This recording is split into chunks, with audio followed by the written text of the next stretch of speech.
పల్నాడు జిల్లా కలెక్టర్ కార్యాలయంలో కలెక్టర్ అరుణ్ బాబు మీడియా సమావేశం.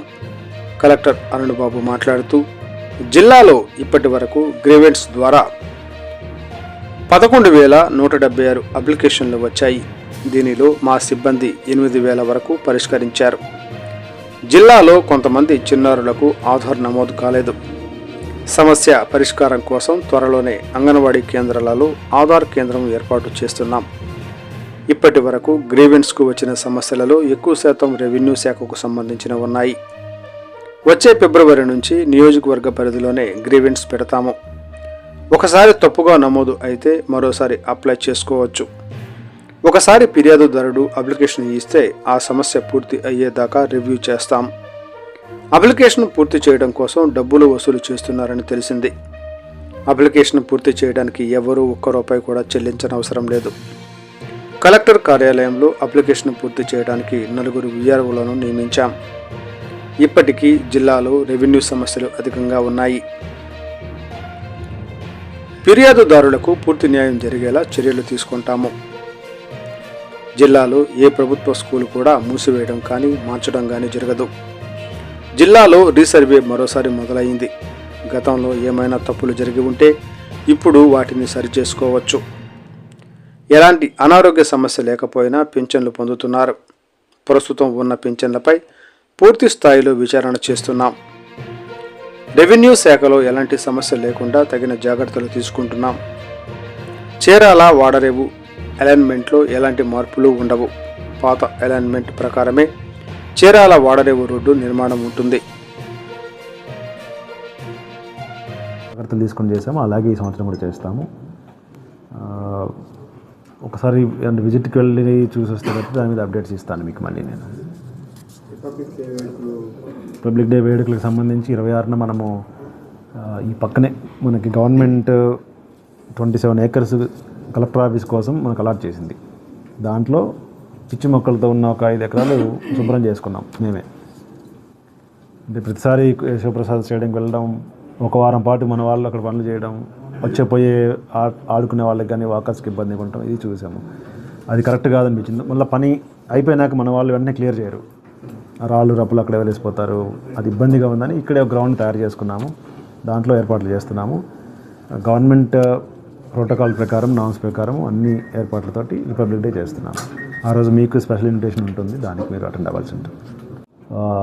సపోర్ట్ చేసిన, కోఆపరేట్ చేసిన మీ అందరికీ నేను ధన్యవాదాలు చెప్తున్నాను.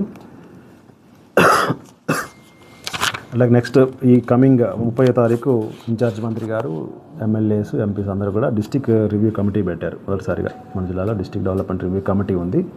ఆ రివ్యూ కమిటీ మీటింగ్ రోజు అది వివిధ అంశాల మీద మంత్రులు లేకపోతే ఎంపీ గారు, ఎమ్మెల్యే గారు మాట్లాడతారు.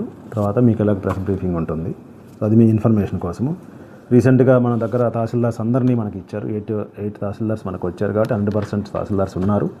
సో రెవెన్యూ ఇష్యూస్లో ఇక ఎటువంటి ఇబ్బంది లేకుండా ఇన్ని రోజులు ఏదో స్టాఫ్ లేదు అని చెప్పుకుంటున్నాం, కానీ ఇప్పుడైతే ఆ పరిస్థితి లేదు కాబట్టి ఖచ్చితంగా రెవెన్యూ ఇష్యూస్ని ప్రాపర్గా సాల్వ్ చేస్తాం. అట్లాగే మన జిల్లాలో డెవలప్మెంట్ పరంగా చూసుకుంటే నాగార్జున సాగర్లో ఎయిర్పోర్ట్ ప్రపోజల్ ఒకటి, సో అంటే మనకి ప్రపోజల్ పంపించాము. ఎయిర్పోర్ట్ అథారిటీ వాళ్ళు విజిట్కి వచ్చారు ఇవాళ.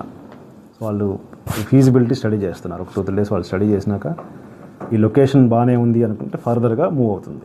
సో అది మన జిల్లాకు వచ్చినట్లయితే అది మనకు చాలా ఉపయోగంగా ఉంటుంది. మన జిల్లా డెవలప్మెంట్కి చాలా స్కోప్ ఉంటుంది. అట్లాగే నేషనల్ హైవేస్ మన దగ్గర పెద్ద ఎత్తున వస్తున్నాయి. కొత్త హైవే శాంక్షన్స్ వస్తున్నాయి. అన్నీ కూడా యాజ్ పర్ షెడ్యూల్ నడుస్తున్నాయి.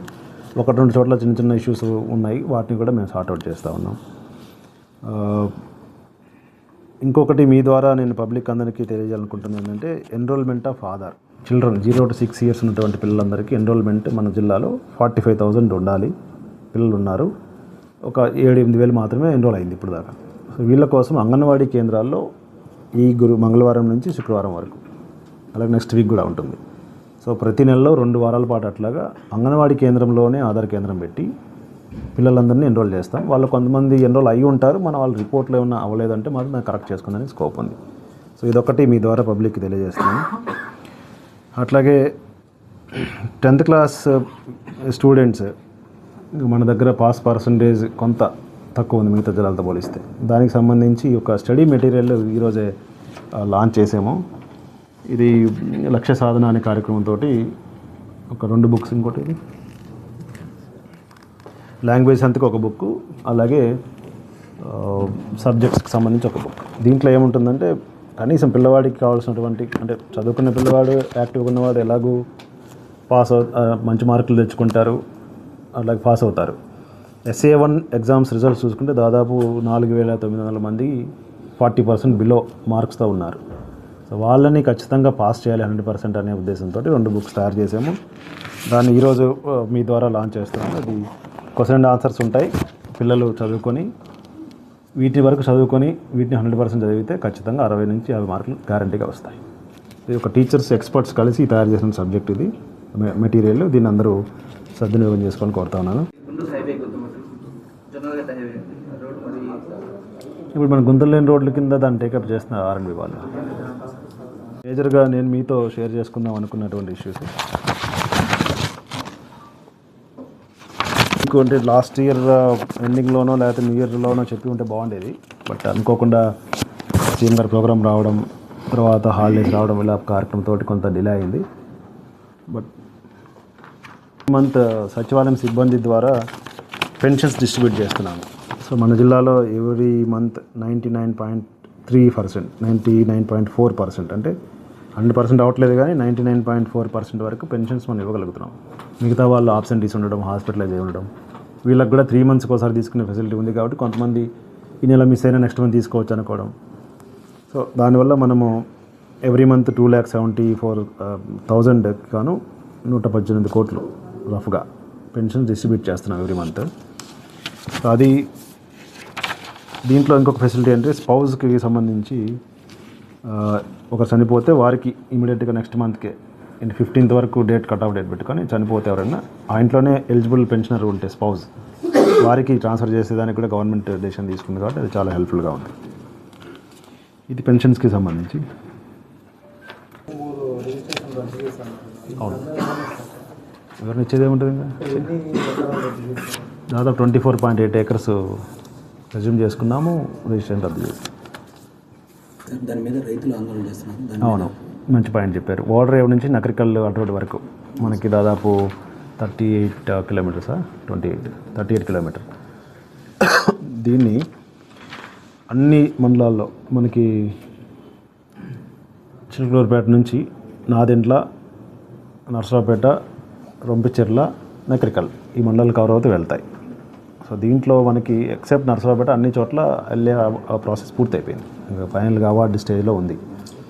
నర్సరావుపేట రైతులు కొంత ఆందోళన ఏంటంటే ఒక 5 విలేజ్లు అలైన్మెంట్ చేంజ్ గురించి వీళ్ళు 2020 నుంచి అడుగుతున్నారు. అది గవర్నమెంట్ ఆఫ్ ఇండియా నుంచి ఒక కమిటీ వచ్చింది, చూశారు. బట్ సంహవ్ అది వాళ్ళు యాక్సెప్ట్ చేయలే. బట్ స్టిల్ రైతులు అడుగుతున్నారు కాబట్టి రీసెంట్గా వీళ్ళు కొంతమంది ఆనరబుల్ సీఎం గారిని కూడా ఎంపీ గారి ద్వారా కలిశారు. కాబట్టి దాని డెసిషన్ కోసం వెయిట్ చేస్తున్నాం మేము కూడా. బట్ యాజ్ ఆఫ్ నవ్ అయితే అలైన్మెంట్ చేంజ్ అనేది లేదు. అదేమన్నా చేంజెస్ ఉంటే మీకు అప్డేట్స్ ఇస్తాము. వాళ్ళ ఆందోళన మార్నింగ్ కూడా కొంతమంది రైతులను పిలిచి మాట్లాడాను, వారి వర్షన్ విన్నాను. అవన్నీ కూడా నేను గవర్నమెంట్కి సబ్మిట్ చేస్తాను. యాక్చువల్గా ఈ ప్రోగ్రామ్, ఈ ఇంటరాక్షన్ 31st డిసెంబర్ అనుకున్నాం కానీ మనము HCM విజిట్ తర్వాత హాలిడేస్ రావడం వల్ల పోస్ట్పోన్ అయింది. లాస్ట్ 6 monthsలో మనం ఏం చేసాము, మన జిల్లా ఎలా ఉంది, ఇంకా నెక్స్ట్ రాబోయే రోజులు ఎలా చేయబోతున్నాము, అలాగే కమింగ్ ఇయర్స్లో మన యాక్టివిటీస్ ఏంటి అనేది ఒకసారి బ్రీఫ్గా మీకు ఎక్స్ప్లెయిన్ చేయాలని వాళ్ళు పెట్టడం జరిగింది.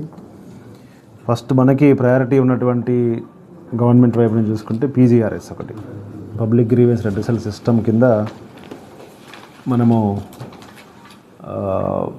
ప్రతి సోమవారము PGRS కార్యక్రమాన్ని టేకప్ చేస్తూ ఉన్నాం.